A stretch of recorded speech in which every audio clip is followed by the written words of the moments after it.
सुनो तो देखो, तो अब देखो सुनो, हम लोग ग्रामर में पढ़ेंगे केस, है ना। देखो केस क्या होता है, केस, है ना। अंग्रेजी में कहने का मतलब, इंग्लिश ग्रामर में केस जो है ना 3 भागों में बांटा गया है ना। तो लिखिए यहाँ पर, इंग्लिश ग्रामर में केस को 3 भागों में बांटा गया है। केस को 3 भागों में बांटा गया है, बांटा गया है। देखिए पहला क्या है, नॉमिनेटिव केस।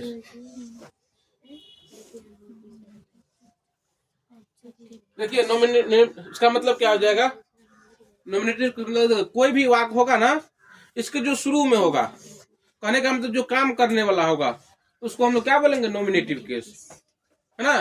जैसे बोलेंगे राम खाता है, राम क्या हो जाएगा, नॉमिनेटिव केस। बोलेंगे बच्चे पढ़ता है, तो बच्चे क्या हो जाएगा, नॉमिनेटिव केस। मान लीजिए हिंदी का कोई सा भी वाक्य बोल रहा है, इसमें जो चीज इसमें क्या है, उस काम को कर रहा है, इसमें कोई भी काम हो रहा है मान लो, और जो आदमी समझे उस काम को कर रहा है, उसको हम लोग क्या बोलते हैं, नॉमिनेटिव केस, है ना।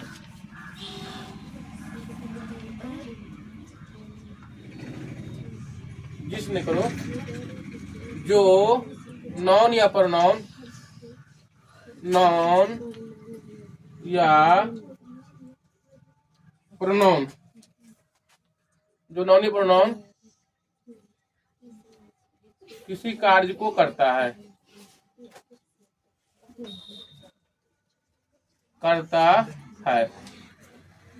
देखो जो नाउन या प्रोनाउन किसी कार्य को करता है, फिर तो वो नाउन या प्रोनाउन क्या कहला जाएगा, नॉमिनेटिव केस।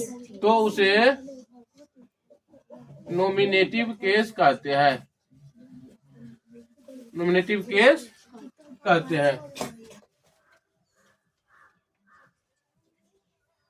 एग्जाम्पल देखिए, इसका एग्जाम्पल क्या होगा, कर रहा है राम इज ईटिंग,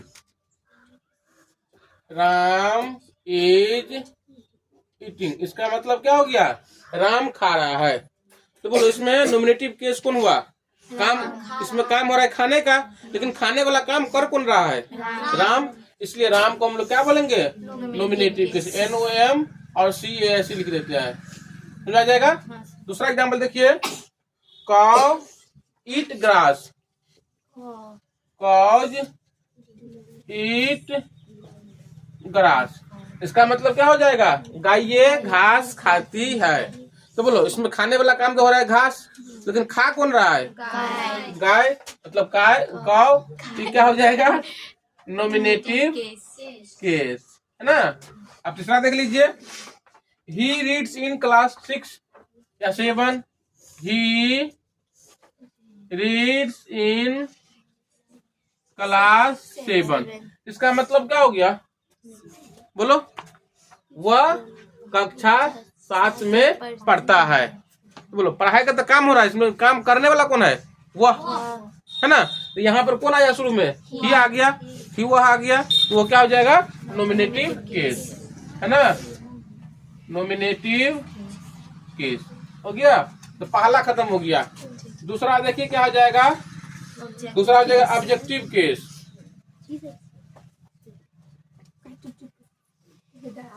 अब इसको समझिए, सुनो जाते हैं, देखो सुनो जाते हैं, अगर मान लीजिए कोई सा काम हो रहा है, और वह काम जिस साधन के द्वारा हो रहा है, जिसके द्वारा कहने का मतलब जिसके द्वारा हो रहा है उसको क्या बोलेंगे, नॉमिनेटिव केस।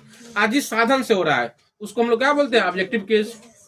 जैसे यहाँ देखो बोल देते हैं, जैसे वह चावल खाता है, तो खाने वाला क्या है, वह, तो वो हो जाएगा नॉमिनेटिव केस। अब क्या चीज को खा रहा है, चावल को, तो चावल क्या हो जाएगा, ऑब्जेक्टिव केस, है ना। इसका परिभाषा बन जाएगा,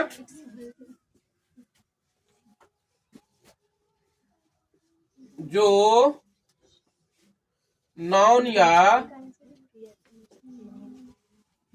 या प्रोनाउन किसी ऑब्जेक्ट के रूप में आता है, ऑब्जेक्ट के रूप में आता है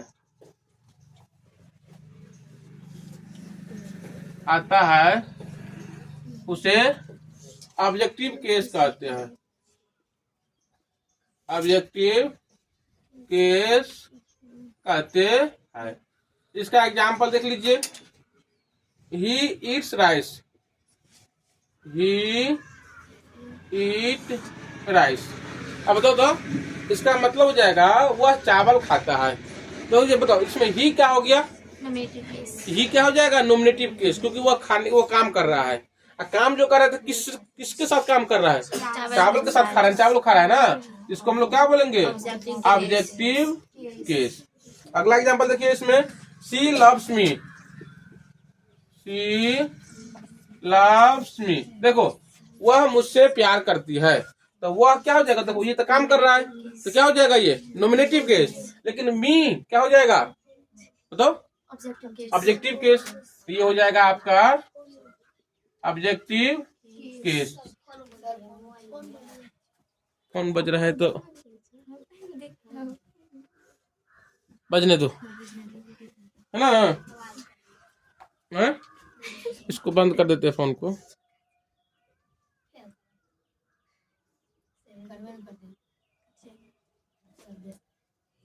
है ना, चलिए ठीक है। अगला केस देखिए, अगला केस करते हैं। अगला example, I am going to him, I am going to him. इसका मतलब क्या हो जाएगा, मैं उसके पास जा रहा हूँ। आई एम गोइंग का मतलब क्या हो रहा है, मैं जा रहा हूँ। टू हिम मतलब क्या होता है, उसके पास, है ना। तो बोलो इसमें काम करने वाला कौन है, आई। आई कौन सा केस हो जाएगा, नॉमिनेटिव केस। और जो काम हो रहा है तो कहाँ तक काम हो रहा है, मतलब किसके द्वारा काम हो रहा है, हिम के द्वारा, मतलब हिम के साथ उसका काम होगा। इसको हम लोग क्या बोलेंगे, ऑब्जेक्टिव केस, है ना। तो ऑब्जेक्टिव केस खत्म हो गया। अब तीसरा होता है possessive case, POSSESSIVE, possessive case. देखो पोसेसिव का मतलब हो जाएगा अधिकार। पोसेसिव का मतलब क्या हो जाता है, अधिकार।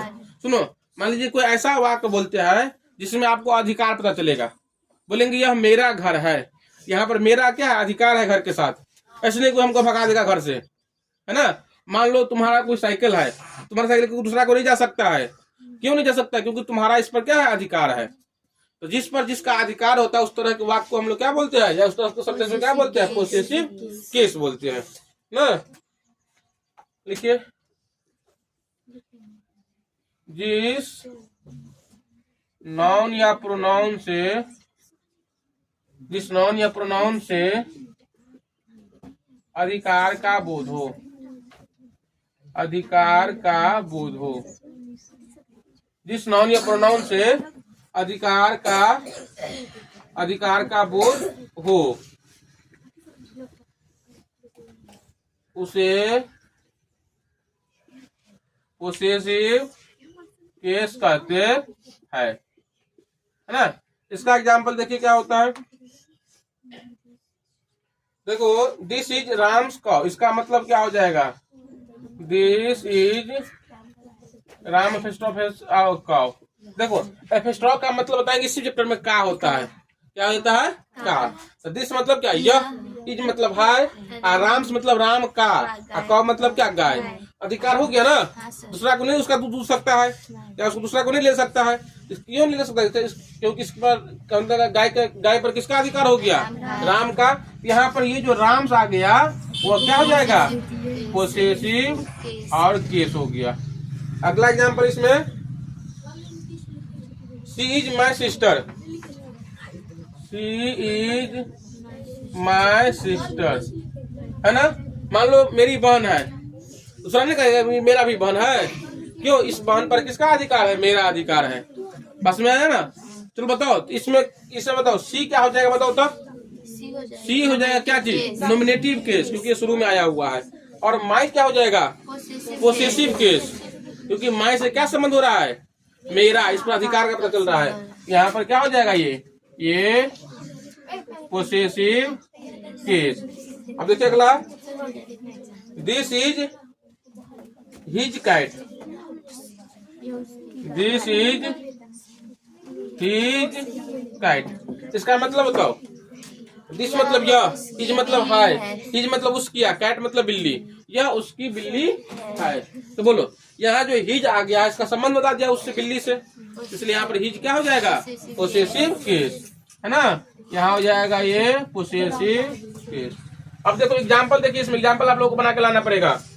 एग्जाम्पल इसमें दिया है 29 एग्जाम्पल का एक्सरसाइज, हाँ बना के लाना है, याद भी करना है एग्जाम्पल, इसका डिफिनीशन परिभाषा और बना के भी लाना है। देखो तो राम बीट्स श्याम, राम बीट्स श्याम, इसका मतलब क्या हो जाएगा, राम श्याम को पीटता है ना। तो बोलो इसमें पीटने वाला कौन है, राम, है ना। ये हो जाएगा आपका नॉमिनेटिव केस। आप पिटाने वाला कौन है, है ना, श्याम हो जाएगा। इसमें क्या हो जाएगा, ऑब्जेक्टिव केस, है ना। बताओ इसमें थूरने वाला कौन है, हाँ नहीं, थूरने मतलब कौन थूरता है, राम थूरता है, किसको थूरता है, श्याम को, है ना। अगला देखिए इस तरह बताई दिए है, इट वॉज फॉर देम, इसका दूसरा example, it was for them. देखो इसका मतलब क्या हो जाएगा, इट मतलब वह, वाज मतलब था, अब फॉर देम मतलब उनके लिए, तब इसका मतलब क्या हो गया, वह उनके लिए था। क्या अगला है, अगला example, it was for them, है ना। तो सुनो इसमें काम कौन कर रहा है, इट ऑब्जेक्ट के रूप में, कहने का मतलब लास्ट के रूप में कौन आ गया है, देम। तो देम क्या हो जाएगा, ऑब्जेक्टिव केस। देखो ना ऑब्जेक्टिव केस में देखो लास्ट में जो होता है वो क्या हो जाता है, ऑब्जेक्टिव केस हो जाता है। यहाँ भी लास्ट में क्या होता है, ऑब्जेक्टिव केस, यहाँ भी लास्ट में देगा सो क्या हो जाएगा, objective case.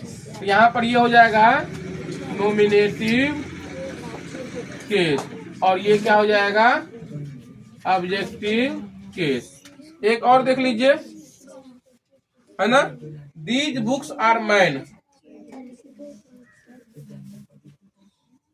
These books are mine. देखो दीज बुक मतलब क्या हो जाएगा, ये किताबें, और माइन मतलब मेरी है। तो बोलो एक किताब पर अधिकार मेरा, माइन से हो रहा है ना, M I N E mine, M I N E mine. तो यहाँ पर क्या हो जाएगा, ये पोसेसिव केस। आप लोग क्या करना है, 29 पूरा बना के लाएंगे और इसको यहाँ से यहाँ तक क्या करेंगे, पूरा याद करके लाएंगे, हाँ? जो मर्जी।